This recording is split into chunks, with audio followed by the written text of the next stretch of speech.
Baik, Suraka bin Malik ini pada saat dia mau mengejar Nabi SAW dan ingin mengejar 100 ekor unta itu.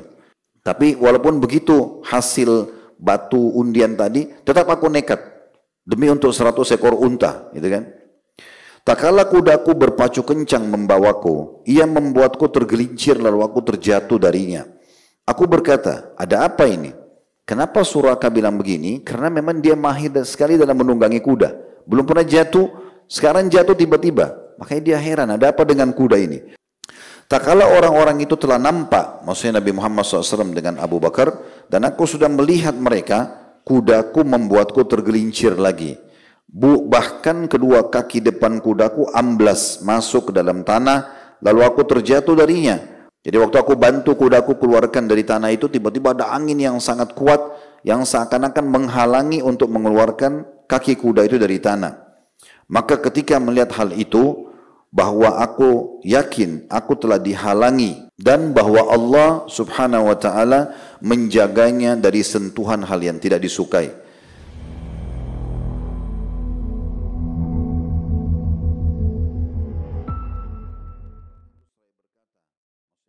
Nah, saya akan bacakan dulu nasab Suraka radhiyallahu anhu, lalu kita masuk ke kisahnya. Suraka bin Malik, ayahnya namanya Malik, terus bin Jush'um bin Malik bin Amr. Tentu kalau teman-teman mau nasab ini tidak sempat catat, bisa di searching di Google, sangat ma'ruf ya. Jadi mesti gampang didapatkan. Suraka bin Malik bin Jush'um bin Malik bin Amr bin Taim bin Mudlij bin Murrah bin Abdul Manat bin Kinana bin Khuzaimah bin Mudrika bin Ilyas bin Mudar bin Nizar bin Ma'ad bin Adan. Dan ini dari garis keturunan Ismail dan Ibrahim alaihissalam. Artinya satu nasab dengan Nabi SAW, gitu kan? Karena Quraisy memang dasarnya keturunan Nabi Ibrahim dan Ismail alaihissalam. Tentu saya coba cari banyak referensi tentang siapa nama istrinya, siapa nama anaknya. Terus terang saya pribadi belum mendapatkan. Ya, mungkin keterbatasan ilmu kami tentunya, dan umumnya buku-buku yang menulis tentang sejarah beliau lebih fokus seperti yang penulis kita ini menukil di buku ini. Jadi lebih fokus kepada cerita tentang hijrah dan bagaimana kejadian besar antara dia dengan Nabi SAW, dan kemudian sampai dia masuk Islam di pembebasan kota Mekah dan setelah perang Hunain, lalu kemudian pada saat penerimaan harta rampasan perang Kisra di masa Umar radhiyallahu anhu. Nah, seperti itu kurang lebih. Baik, Suraka bin Malik ini, kita biarkan dia menceritakan kepada kita seperti apa ceritanya sebenarnya. Apa yang terjadi pada saat dia mau mengejar Nabi SAW dan ingin mengejar 100 ekor unta itu. Kalau teman-teman yang pegang buku ada di halaman 47 itu ya. Di paragraf paling bawah dikatakan Suraka bin Malik radhiyallahu anhu berkata, tak kala Rasulullah SAW keluar dari Mekah untuk berhijrah ke Madinah, kaum Quraisy memberikan iming-iming hadiah sebesar 100 unta bagi siapa saja yang dapat membawa beliau kembali kepada mereka. Ketika aku sedang duduk-duduk di sebuah tempat perkumpulan kaumku, tiba-tiba seorang laki-laki dari suku kami datang lalu berdiri menghadap kami lantas berkata, sungguh aku telah melihat ada 3 tunggangan melewatiku tadi. Kenapa dia bilang 3 tunggangan? Kemungkinan besar 1 unta Nabi, 1 unta Abu Bakar, 1 unta biasa dipakai untuk perbekalan. Sungguh aku melihat mereka adalah Muhammad dan para sahabatnya. Lalu aku pun, kata Suraka, memberikan isyarat dengan mata kepada temanku itu supaya dia diam. Kemudian aku berkata, sungguhnya mereka itu hanyalah Bani Fulan yang mencari unta mereka yang hilang. Laki-laki itu berkata, orang yang tadi bawa informasi, bisa juga atau bisa jadi, mungkin benar. Kemudian dia pun diam. Aku berdiam sebentar, lalu aku berdiri dan masuk ke rumahku. Kemudian aku menyuruh agar kudaku dihadirkan, lalu diikat di perut lembah. Lalu maksudnya diikat di perut lembah ini, maksudnya dipersiapkan, diikat di satu batang pohon di lembah di dekat rumah beliau. Lalu aku menyuruh agar senjataku disiapkan. Ini maksudnya dia menyuruh, bisa menyuruh pembantunya, bisa menyuruh istrinya. Di masa dulu seperti itu. Lalu dikeluarkanlah untukku dari belakang bilikku. Saya semua persiapan tersebut. Kemudian aku mengambil batu api dalam kurung geretan milikku yang biasa aku gunakan untuk mengundi nasib. Nah ini salah satu tradisi mereka dulu. Mereka biasa bawa batu, yang biasa batu itu untuk digesekin supaya nyala api, karena mereka belum punya korek kayak kita, gitu kan. Nah mereka suka ngundi nasib dengan itu. Mereka biasa ngundi nasib. Jadi kalau dia mau kerja apa-apa, digesek gini keluar api, oh berarti benar. Kalau nggak keluar api berarti nggak benar. Ini kejahilan. Tapi di masa itu begitu. Ya, mereka suka ngundi-ngundi nasib. Saya pernah jelaskan juga bagaimana orang-orang Quraisy suka datang kepada para dukun, peramal, penyamun, ya, di mana dukun dan peramal penyamun ini memberikan jasa. Jasanya itu apa? Dia meramal nasib mereka dengan cara bayar uang, nanti dikasih kotak. Kotak itu berisikan 3 lembar bulu burung merpati, ada tulisannya lakukan, tidak lakukan, dan kosong. Itu dibayar dan ditulis di atas kotak itu nama pemilik kotak itu. Setiap kali dia mau lakukan satu aktivitas, mau menikah, mau bisnis, mau keluar kota, pasti mereka datang ke dukun itu bayar, lalu masukkan tangannya ke kotak itu, diambil secara acak bulu itu. Kalau keluar tulisan lakukan, berarti dia akan sukses gitu ya. Kalau keluar yang jangan lakukan, nah mereka tidak melakukan. Kalau dipaksa nanti kualat. Gitu. Kalau keluar bulu yang tidak ada tulisan, dia harus ngulangin. Pilih salah satu sampai keluar kerjakan atau tidak. Nah, itu namanya tatayur, menggantungkan nasib pada burung, bulunya dan seterusnya. Nah itu tradisi mereka. Nah salah satunya yang dilakukan Suraka ini, dia bawa batu yang biasa untuk nyalakan api, 2 batu yang digesek. Dia bilang saya bawa untuk mengundi nasib. Ini saya benar nggak sih kejar Muhammad? Saya selamat nggak? Atau nanti dia yang selamat? Kata Suraka, karena ini masih dalam keadaan jahiliyah dia ceritakan. Maksudnya keadaan dia jahiliyah. Dia cerita ini setelah masuk Islam. Dia mengatakan setelah itu, aku berangkat dengan memakai baju besiku. Kemudian aku mengeluarkan batu apiku tadi, lalu mengundi nasibku dengannya. Ternyata yang keluar adalah bagian yang aku tidak sukai, yaitu batu yang bertuliskan tidak ada bisa membahayakannya. Jadi batu itu tidak digesek sama dia, tapi ditulis di atasnya. Ya, ini berhasil atau tidak? Nah semua pada saat dia undi 2 batu itu, selalu yang keluar tulisan batu tidak membahayakan. Maksudnya Nabi Muhammad SAW akan selamat. Padahal aku berharap dapat membawanya kembali kepada orang-orang Quraisy sehingga aku mendapatkan hadiah 100 unta. Lalu aku nekat menunggangi kuda untuk menelusuri jejaknya. Tapi walaupun begitu hasil batu undian tadi, tetap aku nekat demi untuk 100 ekor unta, gitu kan? Tak kala kudaku berpacu kencang membawaku, ia membuatku tergelincir lalu aku terjatuh darinya. Aku berkata, ada apa ini? Kenapa Suraka bilang begini? Karena memang dia mahir sekali dalam menunggangi kuda. Belum pernah jatuh, sekarang jatuh tiba-tiba. Makanya dia heran, ada apa dengan kuda ini? Kemudian aku mengeluarkan batu api lagi. Lalu mengundi nasib lagi dengannya. Ternyata keluar bagian yang aku tidak sukai. Ini yang kedua kali. Yakni tidak ada yang bisa membahayakannya. Namun aku bersikeras untuk tetap mengejarnya. Lalu aku menunggangi kudaku kembali untuk mengejar jejaknya lagi. Tak kala kudaku berpacu kencang membawaku, ia membuatku tergelincir yang kedua kali. Lalu aku terjatuh darinya. Lalu aku berkata, ada apa ini? Kemudian aku mengeluarkan batu api yang ketiga kalinya. Lalu mengundi nasibku dengannya. Tetap saja yang keluar adalah bagian yang tidak aku sukai, yaitu tidak ada yang bisa membahayakannya. Namun aku tetap bersikeras untuk mengejarnya. Maka aku kembali menunggangi kuda untuk mengejar jejaknya. Tak kala orang-orang itu telah nampak, maksudnya Nabi Muhammad SAW dengan Abu Bakar, dan aku sudah melihat mereka, kudaku membuatku tergelincir lagi. Bahkan kedua kaki depan kudaku amblas masuk ke dalam tanah, lalu aku terjatuh darinya. Kemudian aku menarik kedua tangannya dari tanah, maksudnya kuda itu, aku keluarkan kembali dari tanah. Lalu diikuti asap seperti angin topan. Jadi waktu aku bantu kudaku keluarkan dari tanah itu, tiba-tiba ada angin yang sangat kuat, yang seakan-akan menghalangi untuk mengeluarkan kaki kuda itu dari tanah. Maka ketika melihat hal itu, bahwa aku yakin aku telah dihalangi, dan bahwa Allah subhanahu wa ta'ala menjaganya dari sentuhan hal yang tidak disukai. dan akan menolongnya dan menolong agamanya. Lalu aku memanggil orang-orang itu seraya berkata, maksudnya memanggil Nabi SAW dan Abu Bakar, aku Suraka bin Jush'um, tunggulah aku agar dapat berbicara dengan kalian. Demi Allah, aku tidak ingin membuat kalian ragu dan tidak akan datang kepada kalian dengan sesuatu yang tidak kalian sukai. Kalau ada yang bertanya, Ustaz, kan Suraka masih kafir waktu itu. Memang dia bilang juga demi Allah? Iya. Orang-orang Quraisy tahu namanya Allah. Ya. Tapi mereka cuma tahu Allah saja.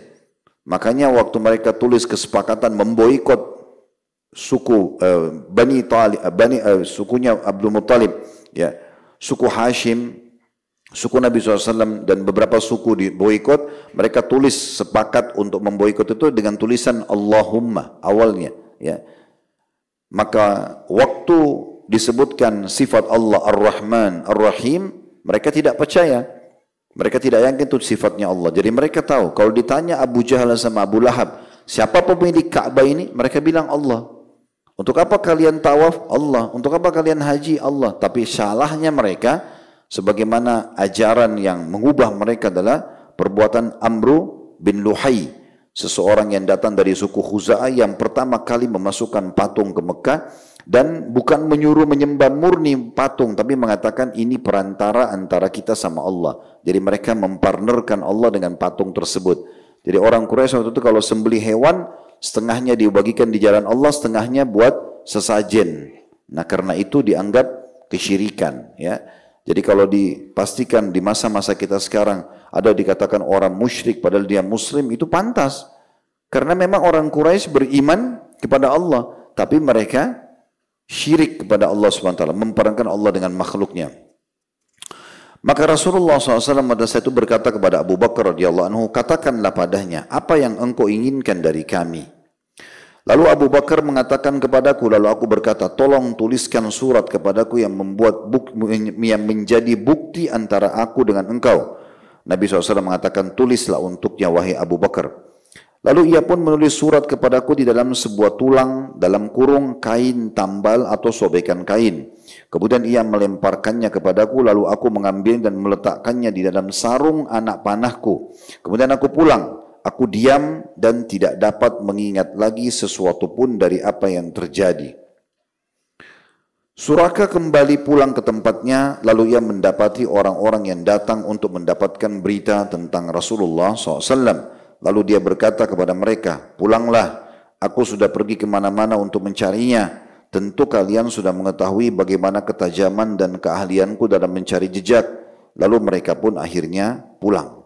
Nah, ini bentuk pertolongan Allah Subhanahu wa taala kepada Nabi SAW. Suraka kena ditenggelamkan kaki kudanya di tanah dan dia ketakutan, maka dia minta keamanan. Perlu kita garis bawahi, tentu karena riwayat ini belum merincikan surat apa yang ditulis oleh Abu Bakar untuk Suraka, tapi intinya ulama mengatakan isinya itu jaminan. Kalau dia akan dijamin keselamatannya oleh Nabi SAW di saat Nabi SAW nanti kembali dengan kekuatan besar dari Madinah untuk menyerang Mekah. Karena pasti kalau Nabi sudah tiba di Madinah, punya kerajaan, punya kekuasaan, secara akal sehat selama di Mekah disiksa, pasti Nabi akan menyerang dan merebut Mekah. Apalagi itu kota asalnya gitu ya. Nah seperti itu kurang lebih. Dan dengan memegang surat tersebut dia merasa tenang. Akhirnya dia mulai menepis dan membuat orang-orang Quraisy tidak datang melewati jalan yang sudah dilewati oleh Nabi SAW. Di buku ini kemudian dikatakan ia pun menyimpan rahasia pribadinya bersama Rasulullah SAW dan sahabatnya Abu Bakar hingga benar-benar yakin bahwa keduanya telah sampai di Madinah dan berada dalam kondisi aman dari kejahatan orang-orang Quraisy. Jadi dia tidak mau cerita kalau dia tadinya mengejar, dia bertemu kakinya, untanya, kudanya tenggelam di tanah. Dia nggak mau cerita sama Quraisy. Dia cuma bilang dia tidak temukan. Sampai dia pastikan Nabi SAW sudah tiba di Madinah. Ketika itulah ia baru mengumumkan dan memberitahukan kepada orang-orang tentang kisahnya. Tak kala Abu Jahal mendengarkan tentang berita Suraka bersama Rasulullah SAW dan sikapnya terhadap beliau, ia pun mencelahnya karena sikap yang kerdil dan pengecut, serta perbuatannya menyia-nyiakan kesempatan. Namun Suraka merespon celaan tersebut dalam perkataannya yang masyhur. Dia mengatakan, wahai Abu Hakam, demi Allah, andai engkau menjadi saksi atas urusan kudaku ketika kaki-kakinya terbenam, niscaya engkau tahu dan tidak meragukan lagi bahwa Muhammad adalah seorang rasul dengan bukti yang nyata. Siapa yang mampu melawannya? Jadi Suraka menjawab Abu Jahal waktu itu, yang merupakan pemimpin Mekah, kamu nggak tahu sih seperti apa kejadian aku sama kudaku.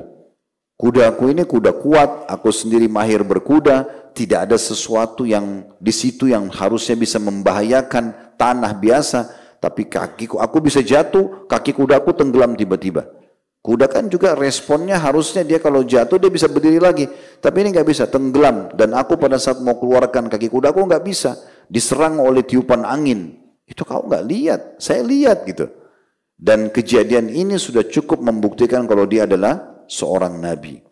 Abu Jahal pun sudah tidak membahas lagi, berjalanlah hari-hari. Setelah itu ternyata Nabi Muhammad SAW yang dulu keluar dari Mekah sebagai orang yang terusir, terlantar dan sembunyi-sembunyi di tengah kegelapan malam, kembali lagi kepada Mekah sebagai seorang pemimpin yang menaklukkan, dikelilingi oleh ribuan pedang berwarna putih dan tombak-tombak berwarna merah kecoklatan. Maksudnya kisah tadi Suraka sudah selesai.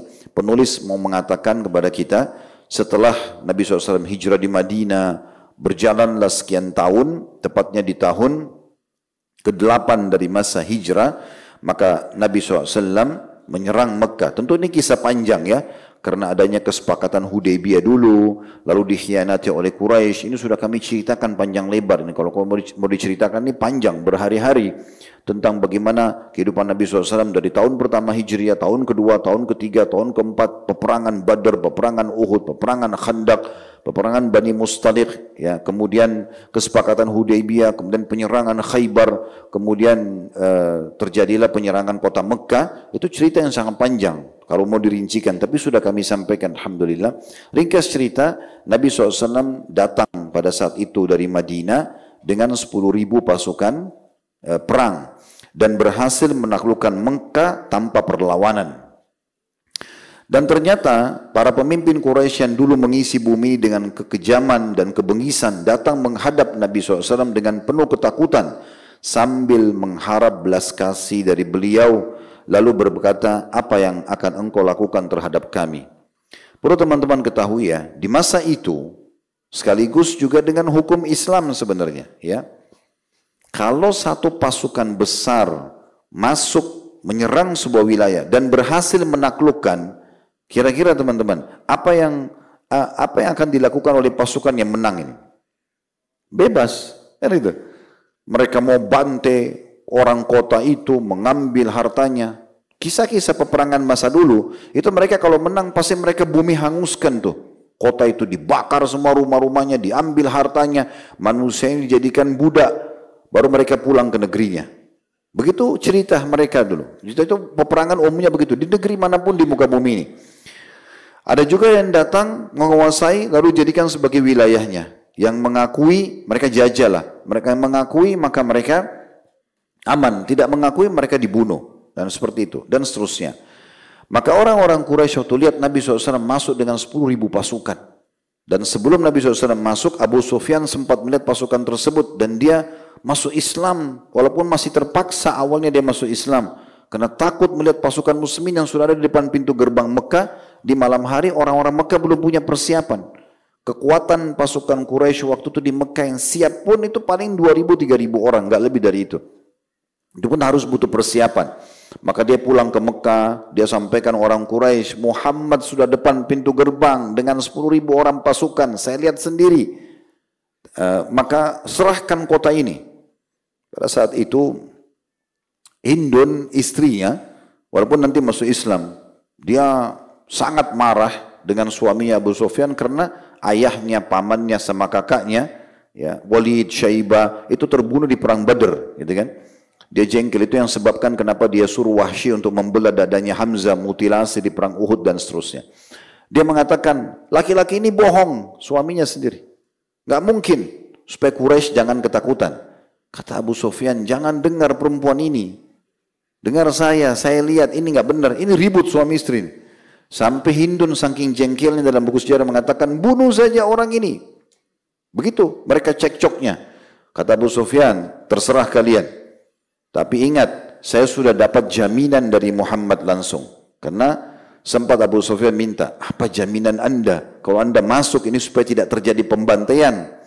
Kata Nabi SAW, siapa yang masuk rumahnya Abu Sufyan, dia aman. Kata Abu Sufyan, ya Rasulullah, rumah saya kecil. Orang Mekah masuk semua, rubuh rumah itu. Baik, siapa yang masuk ke masjid Ka'bah, dekat Ka'bah, Masjidil Haram, dia juga aman. Kata Abu Sufyan, belum cukup ya Rasulullah. Karena dia sudah masuk Islam, walaupun terpaksa waktu itu masuk Islam. Belum cukup, orang Mekah semua masuk. Lokasi Masjid Haram bukan kayak sekarang, antum bayangkan. Masih sekitar Ka'bah kecil banget waktu itu. Apalagi penuh dengan patung-patung, 360 patung di situ. Patungnya mungkin lebih banyak daripada orang tawafnya gitu kan. Maka Nabi SAW mengatakan, siapa yang masuk ke pintu rumahnya dan dia tutup, dia aman. Maksudnya, udah, dia nggak ikut-ikutan menyerang muslimin. Tutup pintu, udah, itu berarti bentuk mereka menyerah. Kata Abu Sufyan, kalau ini cukup ya Rasulullah. Abu Sufyan bilang, ini jaminanku. Yang mau dengar saya silakan lakukan. Tidak mau dengar perempuan ini ikut, terserah. Gitu kan. Maka semua orang ikut Abu Sufyan. Lari masuk ke rumahnya, ada yang masuk rumah Abu Sufyan, ada yang masuk ke masjid. Jadi waktu Nabi SAW masuk ke Mekah itu, jalanan semua kosong. Takluk Mekah, gitu kan. Dan ini kalau dalam strategi perang, Nabi bebas nih, mau ngapain apa saja. Semua satu kota bisa jadi budak, semua rumah ini jadi harta rampasan perang. Nabi mau suruh bunuh siapa terserah gitu. Dan Nabi sudah bilang, ada 9 orang namanya disebutkan oleh Nabi, itu ditemukan bunuh mereka walaupun bergantung di Ka'bah. Padahal di Mekah itu sebenarnya kan tidak boleh membunuh gitu kan. Apalagi dekat, tapi di saat itu Nabi SAW diizinkan. Di antara nama-nama yang disebutkan adalah Hindun, istrinya Abu Sufyan. Wahsy yang membunuh pamannya Nabi SAW gitu kan. Dan beberapa orang-orang yang lainnya. Yang jelas waktu itu Nabi SAW masuk menguasai Mekah dengan kekuatan yang luar biasa dan terjadilah banyak hal di situ pembebasan kota Mekah ya, masuk Islamnya Abi Quhafa, ayahnya Abu Bakar dalam kondisi sangat tua, kemudian rambutnya sudah putih semua, alisnya putih, jenggotnya putih. Lalu Abu Bakar menggendongnya datang kepada Nabi SAW. Nabi mengatakan, hai Abu Bakar, harusnya kami yang mendatangi ayahmu, jangan dia yang mendatangi kami gitu ya. Kata Nabi SAW, tidak ya Rasul. Kata Abu Bakar, tidak ya Rasulullah. Lebih pantas dia mendatangi anda. Maka dia pun masuk Islam Abi Quhafa dan disitulah keluar hadis tentang bolehnya mewarnai uban. Karena kata Nabi SAW, bawalah ayahmu ini kepada salah satu istrinya. Karena beliau kalau salah punya 2 orang istri. Ya. Bawalah agar mewarnai rambutnya yang putih itu hanya saja hindari warna hitam. Jadi boleh mengubah rambut uban ke warna lain. Dan ini tidak bentrok dengan hadis Nabi SAW yang menyatakan siapa yang beruban dalam Islam itu akan jadi cahaya untuknya hari kiamat. Itu bukan berarti kalau ubannya diwarnahin, oh berarti dia nggak dapat hadis ini. Dapat tetap keutamanya karena dasarnya ubannya warna putih, cuma dia warnahi. Hanya saja harus hindari warna hitam. Itu diantara kejadian. Yang jelas ada beberapa orang Quraisy juga coba melawan, ditaklukkan seterusnya sampai Nabi SAW sudah betul-betul menguasai semua sudut Mekah. Udah nggak ada lagi yang bisa melawan, maka Nabi SAW kumpulin mereka di sofa. Nah pada saat itu mereka sudah tahu, ini keputusannya kalau Nabi suruh bunuh, ditebas detik itu selesai, nggak bisa melawan. Maka mereka datanglah yang dulunya jahat sama Nabi SAW, memohon-mohon sambil mengatakan, hai Muhammad, engkau adalah keluarga kami, engkau ada begini dan begitu, engkau sekarang sudah punya kekuatan, tolong maafkan kami. Dan bagaimana luar biasanya keputusan Nabi SAW untuk penduduk Mekah di saat itu. Beliau mengatakan, sesungguhnya kalian semua aku bebaskan. Di Mekah nggak ada harta rampasan perang. Nggak ada. Padahal ini pasukan menang ini. Semua ini bisa jadi harta rampasan perang. Satu Mekah nggak ada harta rampasan perang. Tidak ada tawanan perang. Yang masuk Islam aman. Yang tidak masuk Islam maksimal 4 bulan tinggal di Mekah. Habis 4 bulan tidak ada jaminan buat dia. Akan bisa dibunuh. Kalau mau keluar. Atau kalau pada masuk Islam. Yang jelas Nabi SAW lalu mengatakan pada mereka. Sesungguhnya semua tradisi jahiliyah. Makan bangkai. berzina, mencuri, bunuh anak perempuan, tawaf telanjang, apalah segala macam itu sudah di bawah kakiku, hina semuanya. Kecuali pelayanan jemaah haji dan pengurusan Ka'bah. Ya, itu sikai dan rifadah tetap ada. Ya. Dan pintu kunci Ka'bah juga tetap diberikan kepada pemegangnya yang amanah selama ini. Nah seperti itulah. Itu pada saat sudah masuk. Dikatakan ketika itulah Suraka bin Malik menyiapkan untanya lalu menemui Rasulullah SAW untuk mengatakan atau menyatakan keislamannya di hadapan beliau dan bersamanya perjanjian yang telah dibuat beliau untuknya sebelum 10 tahun yang lalu. Ya. Maka pada saat itu diserahkanlah. Suraka bin Malik berkata, hingga manakala Mekah telah ditaklukkan oleh Rasulullah SAW dan beliau juga telah selesai dari perang Hunain dan Taif, karena setelah Mekah takluk, Nabi SAW bentuk pasukan lagi dari 10.000 orang yang ada, ditambah 2.000 orang mu'allaf yang baru masuk Islam dari 12.000, mereka ke wilayah Hunain untuk menghadapi suku Hawazim, suku kedua terbesar setelah Quraisy. Kalau ditaklukkan ini, umumnya Jazirah Arab takluk. Makanya setelah pembebasan kota Mekah, setelah perang Hunain, itu mulailah suku-suku Arab pada berdatangan menyatakan Islam, ya. Wa ra'aitan nasa yadkhuluna fi dinillahi afwaja dalam Al-Qur'an. Dan pada saat itu engkau melihat hai Muhammad manusia berbondong-bondong datang masuk Islam, gitu kan? Karena mereka ada yang masuk Islam karena takut, memang ada juga lunak karena dua suku besar ini sudah takluk di masa itu. Nah, setelah penaklukan Hunain dan wilayah Taif, aku pun keluar, kata Suraka, membawa surat untuk menemui beliau. Lalu aku bertemu dengannya di Ji'rana, sebuah lokasi di sebelah lembah Hunain. Di situ Nabi SAW sedang membagi harta rampasan perang. Aku masuk bersama satu kompi pasukan kuda kaum Ansar. Lalu mereka mulai memukuliku dengan tombak seraya berkata, menjauhlah, menjauhlah. Apa yang kau inginkan? Maksudnya muslimin khawatir jangan sampai Suraka ini mau menyerang Nabi. Lalu kata Suraka, demi Allah seakan-akan aku melihat betisnya, ya, maaf. Dikatakan, lalu aku mendekati Rasulullah SAW yang berada di atas untanya. Demi Allah seakan-akan aku melihat betisnya dalam pijakan dari kulit seperti buah anggur yang lunak. Lalu aku mengangkat surat dengan kedua tanganku kemudian berkata, wahai Rasulullah, ini adalah perjanjianmu kepadaku. Aku adalah Suraka bin Jush'um. Lalu Rasulullah SAW bersabda, ini adalah hari kesetiaan dan kebajikan. Maksudnya ini hari kejujuran nih. Dulu saya pernah kasih kamu jaminan, kamu tidak akan diganggu kalau kami berhasil menyerang Mekah, maka aku akan penuhi itu. Mendekatlah, kata Nabi SAW. Lalu aku mendekat kepada beliau, kemudian menyatakan diri masuk Islam. Seketika aku teringat sesuatu yang pernah aku tanyakan kepada Rasulullah SAW, namun aku tidak mengingatnya lagi. Hanya saja aku pernah berkata, wahai Rasulullah, aku memiliki sejumlah unta yang memenuhi telagaku dan aku telah memenuhinya dengan air untuk untaku. Apakah aku mendapatkan pahala karena memberinya minum? Kata Nabi SAW, na'am fi kulli dhati kabidin harra ajrun. Ya, pada setiap yang memiliki hati yang masih panas terdapat pahala. Kata Suraka, kemudian aku kembali menemui kaumku dan aku menyerahkan zakatku kepada Rasulullah SAW.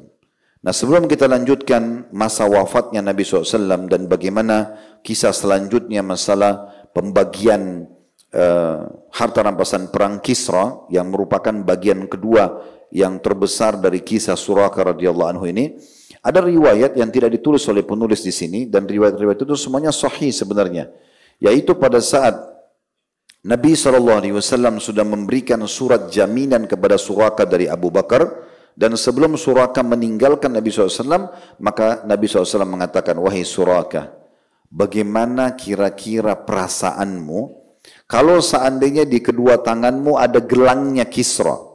Kisra ini raja yang paling kuat di masa itu. Ya, maksudnya kekuasaannya akan hancur dan kau yang pakai tanda kekuasaannya itu. Bukan kau jadi raja, tapi kau akan dapat gelangnya. Itu merupakan barang kebanggaan bagi Raja Kisra pada saat itu. Dan waktu itu namanya dalam bahasa Arab Ansinwan, gitu ya. Maka berkatalah Suraka bin Malik, Kisra, Ansinwan, Kisra yang sekarang berkuasa ini, yang kuat itu? Kata Nabi SAW, iya. Maka Suraka berpegang pada itu. Tetapi waktu pembebasan kota Mekah, beliau tidak menuntut itu. Suraka juga sudah lupain janji Nabi SAW itu. Beliau sudah tidak pikir lagi. Beliau cuma pikir bagaimana saya dapat jaminan supaya saya tidak termasuk orang yang dihukum mati. Kalaupun ada proses hukum mati tersebut. Ya. Beberapa bulan setelah itu, setelah masuk Islamnya Suraka. Jadi Suraka masuk Islam cuma beberapa bulan. Rasulullah SAW wafat. Ruh beliau yang suci berserah kepada Sang Pencipta, kata penulis ya. Hal itu membuat Suraka sangat sedih. Ia duduk sambil mengingat-ingat hari di mana ia keluar di belakang Nabi SAW untuk membunuhnya demi 100 unta. Hari-hari pun silih berganti hingga tempuk kekhalifahan dipegang oleh Umar bin Khattab radhiyallahu anhu. Sementara keadaan Suraka tidak banyak disebutkan apakah dia ikut kiprah dengan peperangan sama Abu Bakar. Itu tidak disebutkan satupun riwayat. Di masa Umar pun banyak ekspansi pasukan Islam, Suraka tidak disebutkan ikut dalam peperangan-peperangan tersebut. Entah kenapa. Dan kondisi beliau secara ekonomi memang orang yang tidak mampu. Pasukannya, maksudnya pasukan Umar bin Khattab ya, waktu beliau mulai memegang ya, tampuk kekhalifaan, pasukannya berhasil menghancurkan singasana kekafiran dan menggebrak benteng-benteng serta mendapatkan sejumlah rampasan perang. Hingga pada masanya pula jatuhlah kekuatan Persia dan Romawi. Lalu para utusan Sa'ad bin Abi Waqqas, ini panglima Umar bin Khattab yang menyerang Persia dengan 30.000 pasukan. Ini terjadi di tahun 15 Hijriah. Jadi Umar bin Khattab dinobatkan jadi khalifah tahun 13 dan sampai tahun 23, 10 tahun beliau jadi khalifah. Di tahun 15 beliau mengirim pasukan ke Persia dipimpin oleh Sa'ad bin Abi Waqqas dengan 30.000 pasukan untuk menyerang wilayah tersebut ya. Ini sempat kita singgung pembebasan dan pengalahan wilayah Persia di beberapa kisah sahabat, di antaranya kisah Tulaiha bin Khuwailid yang pernah kita jelaskan, yang sempat murtad mengaku sebagai nabi palsu kemudian masuk Islam lagi, yang orang tentara pasukan Persia pun mengakuin keterampilan perangnya gitu ya. Itu sudah panjang lebar kita jelaskan yang lalu. Ya jelas Sa'ad bin Waqqas mengirim berita gembira tentang kemenangan kepada Amirul Mukminin. Mereka juga membawa 1/5 harta rampasan yang didapat oleh dari para pejuang di jalan Allah. Umar memandanginya dengan penuh kekaguman, maksudnya harta itu banyak sekali. Sebab di dalam harta rampasan tersebut terdapat mahkota Kisra yang disulam dengan berlian. Pita atau selendangnya disusun dengan intan permata. Pakaiannya ditenun dengan benang-benang emas dan kedua gelang yang dijanjikan oleh Nabi SAW kepada Suraka dan ia akan memakainya. Nah di sini teman-teman sekalian, sampai sini saya berikan gambaran dulu sedikit, tambahan informasi. Bahwasanya pembebasan Persia tentunya tidak dengan satu kali serangan ya. Ini sulit sekali karena wilayah sangat besar, pasukan juga sangat banyak.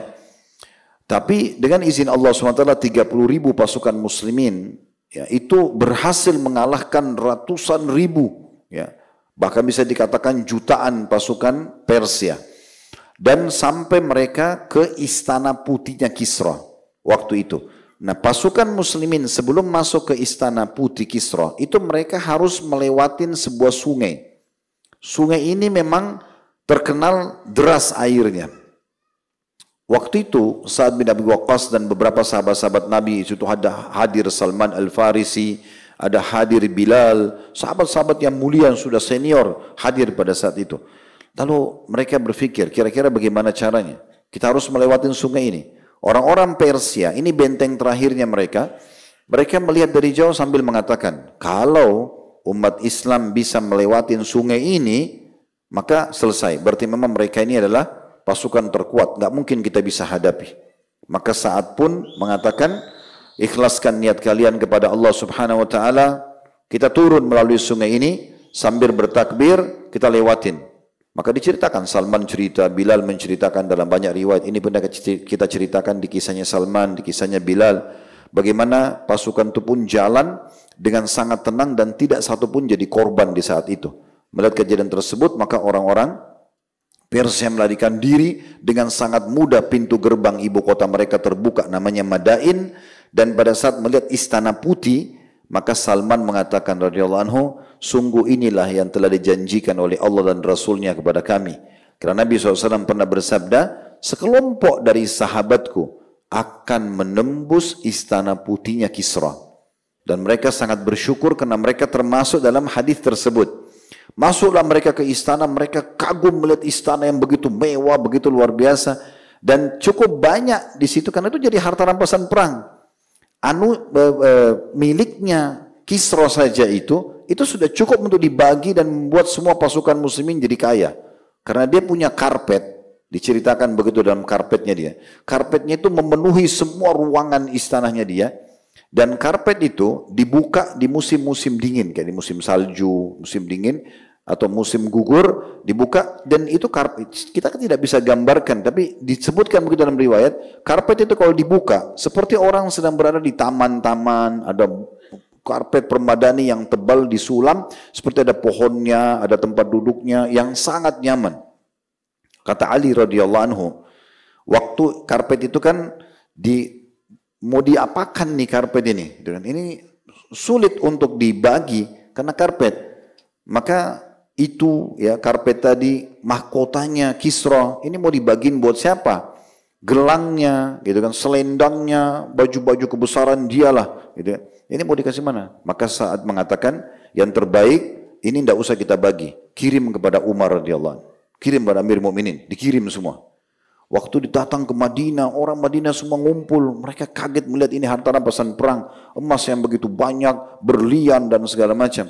Waktu Umar lihat, Umar mengatakan, Maha suci Allah yang telah membuat mereka tunduk dengan agama Allah dan akhirnya habis semua dunia mereka ini.